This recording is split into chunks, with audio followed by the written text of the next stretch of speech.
Hello everybody, welcome back to my channel. In today's video we're going to be talking about some of the new releases that have come out within the past month and talking about whether they're going on my wish list or if I'm anti-hauling them. And there has actually been lots of really exciting releases over the past month, and I actually have added so much stuff to my wish list, and I won't be buying basically any of it for a while, but I did add quite a bit of stuff to my wish list and everything just seems so good, you know? It's the beginning of the new year. Everyone wants to like release good things to get people excited for the year, you know? It's kind of like setting the tone for how I think each brand is gonna go throughout the year. So we're just gonna jump right in. So the first thing that I'm going to be talking about is the new ABH Iced Out collection. I think that it is such a gorgeous collection and it is really well put together. I love smaller, more curated collections. The brow product looks amazing. It is called like the Brow Freeze, and it's just like a thick pomade wax type thing that you use on a spoolie and put through your brows, but it looks so nice. And I've added the highlight, the more shimmery lip gloss, and then the Brow Freeze to my wish list. Next we're talking about the Nomad Cosmetics, the Land of Fire and Ice palette. I think it is literally so stunning. The different tones and like the juxtaposition, that was really hard for me to say, the juxtaposition of the warm tones and the cool tones and then like that pop of green, it just looks so nice, and it is again on my wish list. One palette that is not going to be added to my wish list that I actually think looks super boring is the new Tartelette Juicy Amazonian Clay eyeshadow palette.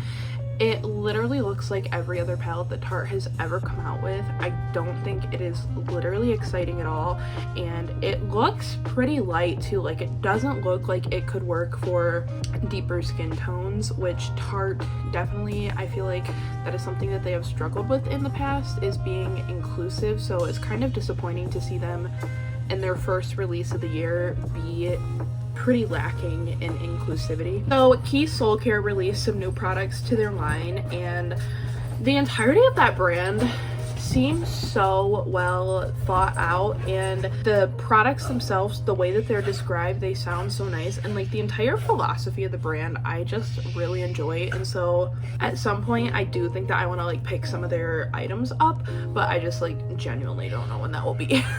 So next, Samantha Ravindal released her brand this past month, Auric Beauty.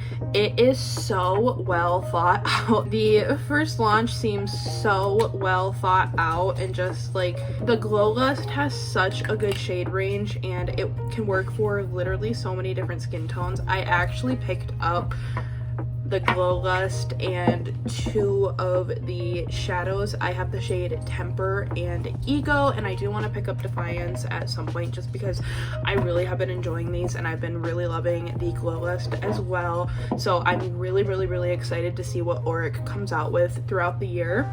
Then I have the ColourPop Animal Crossing collection, and I actually think that this is so cute and so well themed. I personally do not play Animal Crossing, but it is definitely like a game that I've had my eye on and have like considered like literally getting a Switch just so that I can play it. And from the collection, I was really interested in the purple palette because of that duochrome shade. It looked so pretty, and the Super Shock shadow. I have such a thing for the ColourPop Super Shock shadows, and that shade in that collection looked so pretty.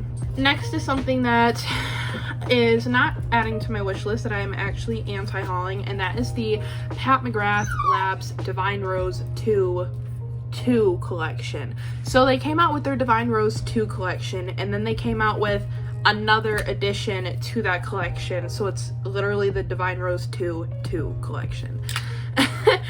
So I think that it's just getting a bit repetitive. Like, there are so many brands who release products and then they do really well, and because of that, then they just continue to stick with those products for forever. We've seen it with Urban Decay and the Naked palettes. We've seen it with Charlotte Tilbury and her Pillow Talk range. There's definitely so many more brands that do this that are just like, you know, not in my mind right now. But then now we're starting to see it with Pat McGrath, and it's just like everything is rose, and like I personally do think that pink shadows and like pink tones are pretty flattering on most skin tones and quite honestly most undertones, but it's just like getting so repetitive. That being said, I think that the highlighter from this collection actually looks super gorgeous. Morgan Turner did a full review, a really great video on this collection, and the highlighter just looked so stunning on her. I don't think I would ever pick it up, and that leads me to my next point, which is I am not actually sure if Pat McGrath is cruelty free.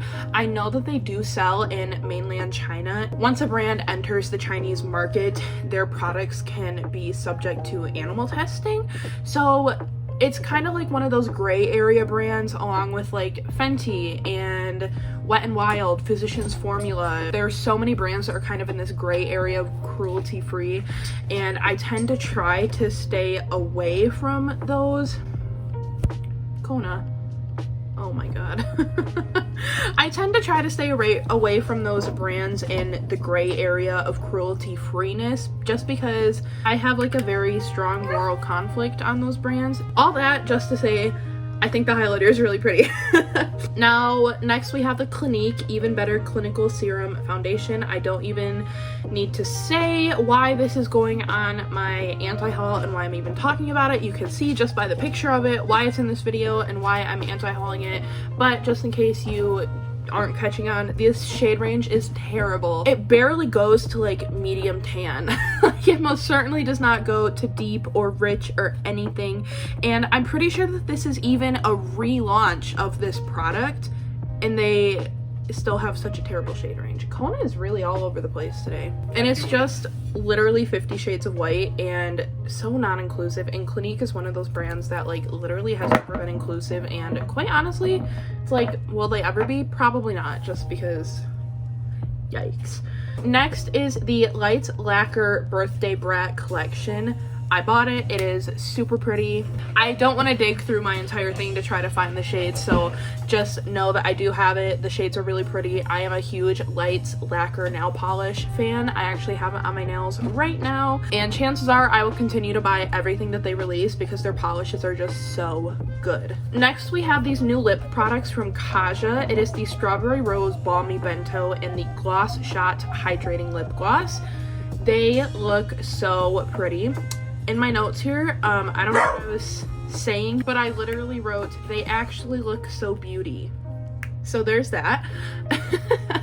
The shades that are in the Gloss Shot Hydrating Lip Gloss look so pretty, and I will probably add maybe one or two of them to my wish list just because I think that they look really pretty. The tones in the glosses actually look pretty similar to the Tower 28 Shine On Milky Lip Jellies, I think they're called, which are also actually on my wish list. Next, we have something that isn't really on my wish list, but I'm not actually anti-hauling it either. It's kind of in the middle, and it is the new Milk Makeup Sunshine Skin Tint. Now, I know that this is not a new product, but they have re-released, remarketed, repackaged, everything. I don't think they've reformulated it, but the shade range, although it is like a smaller shade range, it seems really well distributed, so like it seems like there's equal amount of like light and dark shades. Apparently, the original packaging on it had a lot of issues. I don't know what they were because I've never used this product, but they say that they have fixed all the packaging issues, and I wrote potentially adding to wish list just because I'm sort of getting more into these really light coverage, like skin tint type of products, and this is a product that so many people have loved. It looks so pretty on the skins on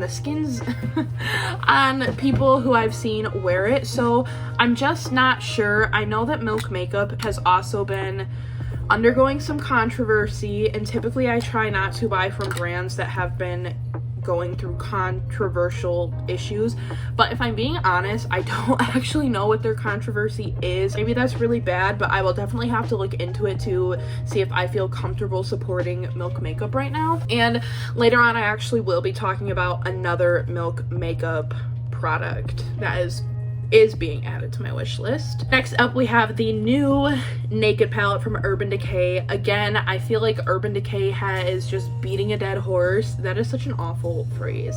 I feel like Urban Decay is milking the Naked line for all that it's worth. they are coming out with the Naked Wild West palette. Now I will admit that the theming and the kind of marketing behind this palette honestly doesn't really make sense for the Naked line. I feel like they kind of stopped making sense around the last release, which was Ultraviolet, just because like the Naked line is supposed to be wearable, pretty, everyday colors, and it's like it doesn't really make sense with like Wild West. Like, I don't know, that's just very strange to me. But I will be picking this palette up, and I feel like they really listened to the critiques of their last palette, which was the Ultraviolet palette. So in the Ultraviolet palette, there are only 4 true mattes, and they are all pretty light. So these first 2 shades are matte. This one right here is matte. That was cute.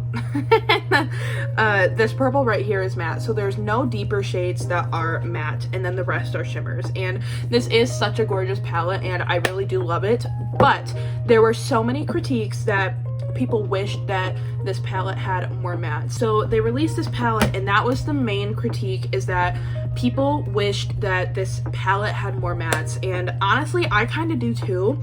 And so with the release of the Wild West palette, they put more mattes in it. So there are actually only 4 shimmer shades in the Wild West palette, and then the rest are mattes, which I think is really great. I think that I prefer a palette with more shimmer shades, just because shimmer shades are, you know, standout palettes. But I want the matte shades that are included to be really diverse and to be able to give me a full look, so that I don't have to reach into another palette or another shade for more matte looks, and that just isn't what the Urban Decay Naked palette gives me. So I'm actually really excited for the Wild West palette, and I think that the color story is so cute with the pops of turquoise. Next is that other Milk makeup products that I was talking about, and those are the new color chalks. They seem really interesting and innovative. Now, the one thing that I'm concerned about with these is that I feel like they could potentially lack payoff. It could go one of 2 ways, honestly. I don't think it'll be like medium pigmentation. I think that it'll either be really, really light pigmentation or really intense pigmentation, and I kind of just feel like it's going to be super, super light. But I did add 2 of the purple shades to my wish list, but I'm not going to buy them until I thoroughly look into some of the controversy currently surrounding Milk makeup, because I don't want to support a brand that doesn't deserve my support.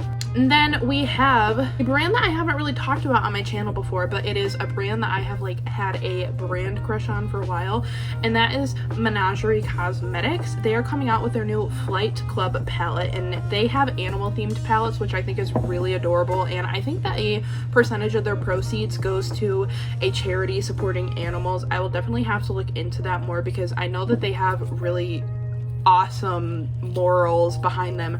I just am not exactly sure what they are. So they're coming out with this Flight Club palette, and it is a bat themed palette, and I love bats. I think bats are freaking adorable, and it is such a cute purple, like plummy color story. I'm really interested in trying the Menagerie Cosmetics formula, just because I have heard really, really great things about it in the past, and this most likely will be added to my wish list. And then the last new release that I'm going to be talking about in this video is the Lights Lacquer Valentine's Day collection, which is the Cherry Bomb Duo. They are super pretty shades. I will be picking them up. I think they are actually releasing today when I'm filming this, which is the 11th, so I will probably pick them up tomorrow because I get paid tomorrow. So that is actually it for all the new releases and stuff that I'm going to be talking about for this video. There is actually, I think, only 3 things on my anti-haul list in this video, which I think is great that there are more things going on my wish list than my anti-haul list. If you enjoyed this video, I hope you will give it a thumbs up before you go, and maybe even subscribe, and hopefully I will see you in my next video. Bye!